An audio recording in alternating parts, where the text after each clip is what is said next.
I want to take some of the length out of it. My hair is just really long and thick and it gets in the way all the time. I want to go for like a messy middle part, maybe a bit of a taper on the sides, but not to skin. Okay, and then how much length do you want out of the back at the minute? It's fairly long. Yeah, it's getting a bit bad. I feel like the length at the bottom is how I want most of the hair to sit. Yeah. So if we just take some thickness and try level it out so it's not like... Okay, yeah. Cool, bro. It's always quite refreshing to get a haircut like this, something that's a bit more mature, not the sort of classic TikTok trendy hairstyles that I'll do a lot of the time, you know, blowout tapers, fluffy fringes, whatever you want to call it. We've got a modern mullet today. We're keeping the back fairly short still. My client's an actor, so we don't want anything too... We still want it to look mature, we still want it to look clean and professional. We're squaring off the sideburns, so not tapering them right down to skin. And again, that's just going to give it a slightly more professional look. So we're starting with the length on the back. All I'm doing is establishing this length first, as that's going to be the main bulk of the haircut. When I'm approaching my haircuts, I always like to start with, you know, the most significant part of the haircut. And with a modern mullet, the length on the back is going to determine its overall look. So I like to use this length to then determine the length on the sides, and to an extent, the length on the top as well. That's what's going to separate an average haircut from a very good haircut, making sure all the lengths tie in with each other. So here I'm just doing cross graduation on the back. I'm starting on the right side of the back of his head.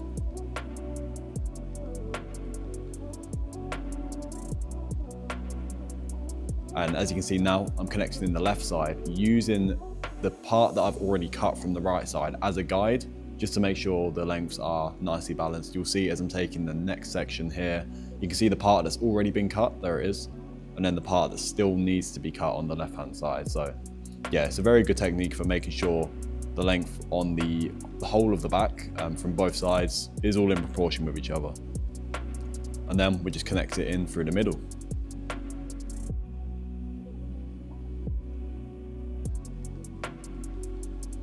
Now we're just establishing the length on the neckline. I tend to find if you keep it on the squarer side, it has a slightly more masculine look. I often find when I see mullets and the neckline is very low down on the neck, it looks a little bit feminine. So I think a strong neckline definitely brought its haircut together.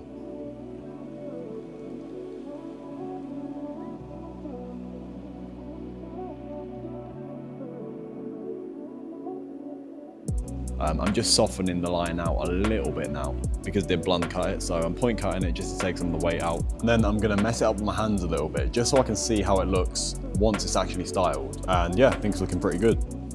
Let's go on to the sides. So the first section I'm gonna take is gonna be very short just because we are gonna do a subtle taper on this area, so just taking it as short as possible. And then as the sections are gonna get further and further back, we're gonna start to include more of the back length, and that's when you're gonna see, we're gonna pay attention to basically matching up the sides to the back, making sure it all flows together nicely.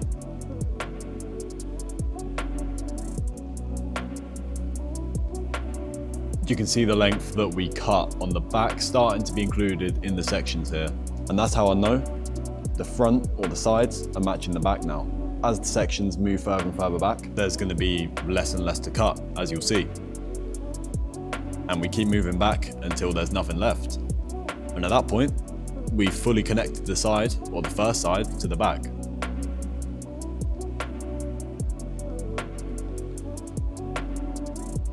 Again, I'm just going to add a bit of texture to it with my hands, get a better idea of how it's going to sit once it's styled.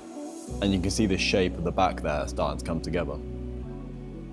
Slightly tapered down towards the bottom, but enough weight left up in the crown area just to give it a bit of swaz, really. That's all we're looking for.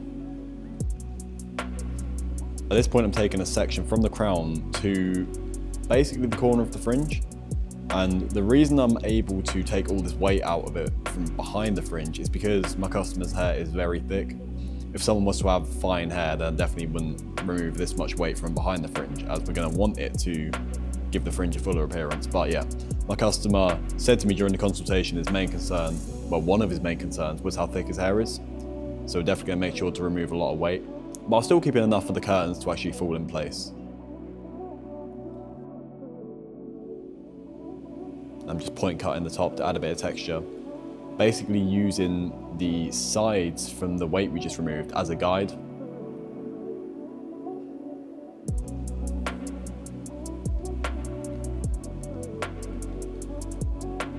And again, just combing it all back just to get a better idea of how it's going to sit.